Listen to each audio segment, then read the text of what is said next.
మా జీవితాలకు కావలసినటువంటి కృపాక్షేమములు మా వెంట వచ్చును గాక. చిరకాలం నేను యెహోవా మందిరంలో నివాసం చేస్తానని అయా రాజైనటువంటి దావీదు పలికిన రీతిగా ఇక్కడున్న ప్రతి ఒక్కరు కూడా అయా చిరకాలము నీ సన్నిధిలో మేము వెలుగొందేటట్లుగా అయా అయ్యు తండ్రి లేము తేజరిల్లుము, యెహోవా మహిమ నీ మీదికి వచ్చి ఉన్నది అని చెప్పగలిగినట్లుగా ప్రభువా ఈ రాత్రి ప్రతి ఒక్కరి యొక్క జీవితంలో దుఃఖ దినములు సమాప్తములగును గాక. వారిలో ఒంటరి వాడు 1000 మంది జనముగా మార్చబడే కృప యేసు నామములో కలుగును గాక.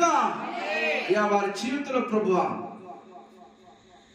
వారి కోరికను సిద్ధింపజేసి నీవే ప్రభువా వారి కోరికను ప్రభువా సఫలపరిచినట్లుగా నది ఒడ్డున నాటబడిన చెట్టు వలె తగిన కాలంలో ఫలించు